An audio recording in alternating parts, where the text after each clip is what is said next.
জীবিত অবস্থায় কোরআন তুমি শুনতে চাও নাই, আলেমকে থামিয়ে দিয়েছো। এক ইমামের বেতন মাস গেলে বাড়ে না কমে? কথা বলেন। ইমাম সাহেব 3000 টাকা বেতন দিছিল, পরের মাসে 2500 টাকা দিছে।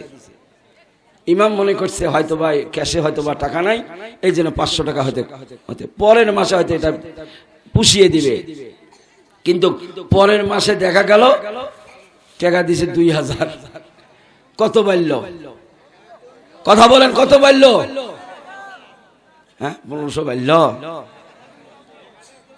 1000 করলো। ইমাম মনে করছে হয়তো বা এই মাসেও সমস্যা, পরের মাসে দিছে 1500, বাড়ল কত?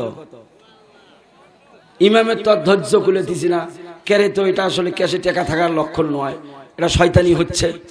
সভাপতি ডাক দিয়ে বলছে, সভাপতি সাহেব 3 মাস হলো 500 করে কমতেছে, কারণ কি? আপনি টাকা কমত বোঝেন না, টাকা কেমনে কমায়? হ্যাঁ, আপনি একে সুদের বিরুদ্ধে যেভাবে লাগি গেছে, আর 3 মাস পরে 1 টাকাও পাবেন, তার কারণ সভাপতি হলো সুদখোর। কথা বলেন ঠিক না বা ঠিক? বেশি সংখ্যক সমাজে দুশ্চরিত্র, লম্পট এবং হারামখোরদের সভাপতির আসন দেওয়া হয়। প্রয়োজনে হালাল খাদ্য যারা ভক্ষণ করে, মাথার ঘাম পায়ে ফেলিয়ে যারা রুজি রোজগার অর্জন করে, তার কিছুই নেই, লোকটা ইমানদার, তাকে সভাপতি বলা, কোন হারামখোরকে নয়। মৌলবি তো খুব সিবেত পড়িয়ে আছে বাবা, ঠিক কিনা? বিবি বাল বাচ্চার দিকে চিন্তা করিয়া পরের জুমায় সুদ বাদ দিয়ে জেনার বিরুদ্ধে বক্তব্য দিছে। কিসের বিরুদ্ধে? জেনার বিরুদ্ধে বক্তব্য দিছে, কিন্তু দেখে পরের মাসে ফির 500 কম। সভাপতি সাহেব, আমি তো গত জুমায় তো সুদের কথা বলি নাই, তারপরে 500 কম। তুমি জানেন না সেক্রেটারির বেটি ধরা পড়ছিল, একে তুমি সেগুলো তুলি ধরার না গে। বড় লোক যদি ওখাম করে এটা বলে এনজয়, আর গরিব মানুষ করলে ওটা হয় জেনা। কথা বলেন ঠিক নেবে ঠিক? খালি গরিব মানুষের একটা লোক অকাম করি দেখুক, ওর বিচারের ঠেলা কি? বিচার নাই। কথা বলেন আমার ভাইরা। তাহলে বলতেছিলাম, কিয়ামতের ময়দানে, মুসিবতের দিন, আল্লাহর কোরআন দিয়ে যারা এই সমাজ যারা চায় না, কোরআন দিয়ে রাষ্ট্র চলুক চায় না, ব্যক্তি জীবন চলুক যারা চায় না, আল্লাহ তাদের ব্যাপারে সিদ্ধান্ত নিয়েছেন একটা অপরাধ করার কারণে তাদের জীবনের কোন আমল আমি আল্লাহ রাব্বুল আলামিন কবুল করব না। নাউজুবিল্লাহ বলেন। কোন আমল আমার দরবারে মঞ্জুর হবে না। আর এই পৃথিবীর জমিনে আল্লাহর দ্বীনের জন্য, আল্লাহর দ্বীন প্রতিষ্ঠার জন্য কেউ বাড়ি ছাড়লো, কেউ অর্থ দিল, ব্যবসা বন্ধ হয়ে গেছে, চাকরিটা পর্যন্ত চলে গেছে, বাড়ি থাকতে পারে না, এত ত্যাগ যারা স্বীকার করলো, আল্লাহ রাব্বুল আলামিন তাদের ব্যাপারে বলছেন কিয়ামতের ময়দানে, মুসিবতের দিন আমি আল্লাহ রাব্বুল আলামিন এদের পুরস্কার নিজেই দেব। সুবহানাল্লাহ বলেন। নাহনু আউলিয়াউকুম ফিল হায়াতিদ দুনিয়া ওয়া ফিল আখিরা ওয়া লাকুম ফীহা মা তাশতাহি আনফুসুকুম ওয়া লাকুম ফীহা মা তাদউন। বলেন আল্লাহু আকবার।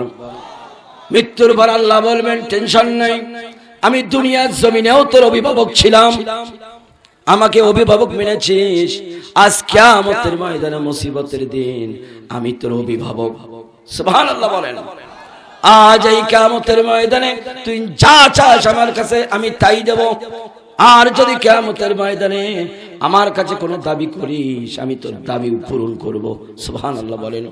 কিয়ামত যখন সংগঠিত হয়ে যাবে, আর এই কিয়ামত সংগঠিত হওয়ার পর আল্লাহ নির্যাতিত মুমিন বান্দাদেরকে ডাক দিয়ে বলবেন, বান্দা দুনিয়ার জীবন পরিচালনা করতে তো জীবনে তুইও কিছু গুনাহ করেছিস, ঠিক কি না?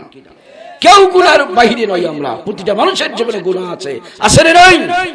কিয়ামতে ডাক দিয়ে বলবেন, বান্দা জীবনে তুই কিছু গুনাহ করেছিস, আমলনামা হাতে দিবেন, বান্দাকে অর্ডার করবেন, ইকরা তোর জীবনের কিতাবটা একটু পড়ো। কিতাবটা পড়ে দেখবে, নেকির কথাগুলো বলবে, গুনার কথাগুলো যখন এসে যাবে বান্দা থেমে যাবে। আল্লাহ বলবেন পড়ো, গুনার কথাগুলো পড়ো।